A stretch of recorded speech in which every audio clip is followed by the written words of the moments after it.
number 2 is for Lions International. Now that I'm international director, the only way up is to become international president. In 107 years, Lions International has only had 2 women presidents.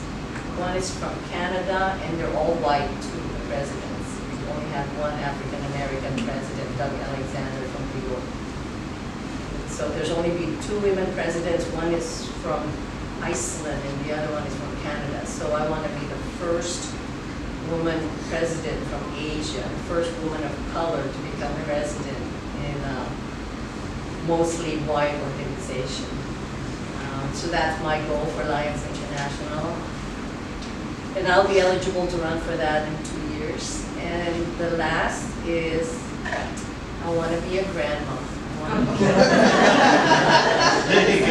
want to be able to retire from my companies, or maybe have my sons take over, and I want to just enjoy life. I want to be a grandma and just travel with my grandkids. Can I have your children's number so I can call them? How many times we mentioned this today? My boy says my grandkids won't be, especially if they're girls, they won't be allowed to shop with me. So I'll teach them bad habits. So, but my son is expecting my first grandchild. He's coming in July, and I think I'm going to go bonkers. I can't wait to meet him. Thank you. And Luisa, what's next for you? Since I finished my 193 country, the age of 89, Wow. and I'm now 80. In a few months, I'm going to be 81. Everybody thought that I will stop traveling. No, I never stop. Now I'm continuously traveling. Last year, I went to very unusual places, fulfilling my bucket list checking, because there are some countries that I really love and enjoy, and I want to go back again, but thoroughly, exploring the country. Like, last year I went to Pakistan, and then I went to Russia, and to Somalia, which is, everybody said it's a dangerous country. And then this Christmas, I went to 3 continents. I'm from Asia to Europe and to Africa. The most memorable one that I went with, going to Algeria and Chad, where I am.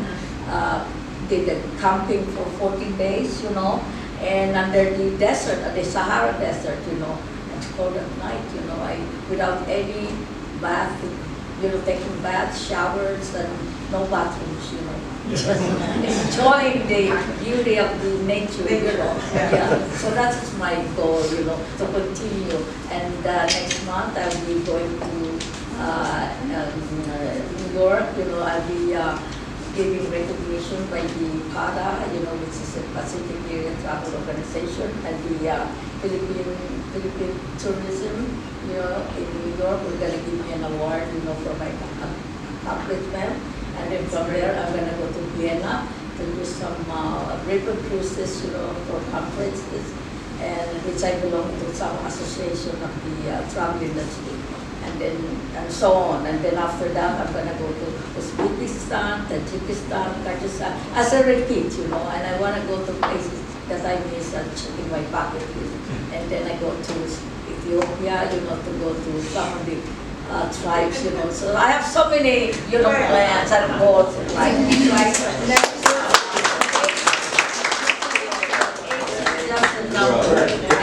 I'm going to be 81 and I'm still doing it. Well, before I ask the last question, okay, I'm just going to ask. Out of the 193 countries, if you can give me one country that is truly memorable, which one would it be? It's always a question that is hard to answer. Everybody asks me that. I could say that if we're talking about, Europe, my number 1 is Italy, because cultures, and all the history, If I go to Asia, of course, aside from the Philippines, like Thailand, China, and then India. And if I go to Europe, aside from Italy, Switzerland, and Africa, I love Ethiopia. Ethiopia, Namibia, all this country. And it's really fascinating me. That's why I keep on traveling. I have done a lot of traveling in the world, and I've been featured all over the world. Okay, you have a question. Yeah, questions for everyone, but I'll start with you. So you're definitely inspiration to us as we travel 10 to 15 countries a year, and we're still checking the bucket list. So you're giving us some really good advice. Anybody can do it, I know. But in terms of the whole panel, obviously you're at different degrees of experience. What would you say is that aha moment to yourself when you say, I've made it? Because obviously with all the challenges, you're all women in mostly a male-dominated world, there must have been a moment where you say, you know what, I think I've made it. Let me tell you about, I belong to this Nomad Mania, and Nomad Mania is a kind of organization that recognizes the people who travel. And last year, when I finished the 193 country, there was only 400 people who finished, in the whole world, and the women was only 51. And they say that there were more people who travel outside of the earth and the space than people who finished 193 countries. Oh, wow. Yes, that's what they say, that's why it's a big deal to finish 193 countries. In reality, there are 197, but 4 countries not yet recognized, like Taiwan, you're talking about Vatican City, and Kosovo and Palestine, but I've been there already, so when they recognize it, it's been 197. And how many passports do you have to get? You probably ran out of passports. My passport is all stuck.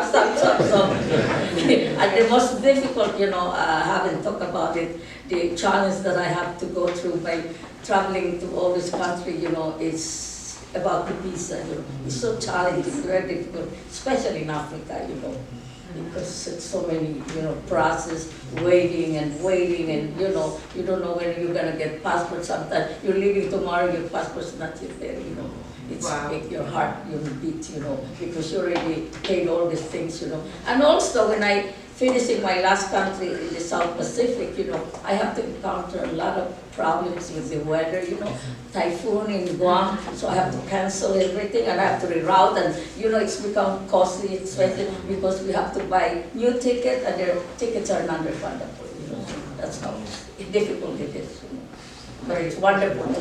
See the world, everybody can do it, I started a little bit late because it took me time, because I have a lot of responsibility when I was younger, I was working, studying, doing this, doing that, working 2-3 jobs, and being a single mom, so it wasn't easy. So it took me a long time to finish. But slowly, you'll be getting there. And dreams come true.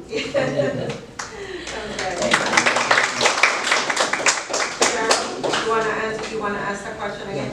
Yeah, for the whole. Go ahead, ask the question again.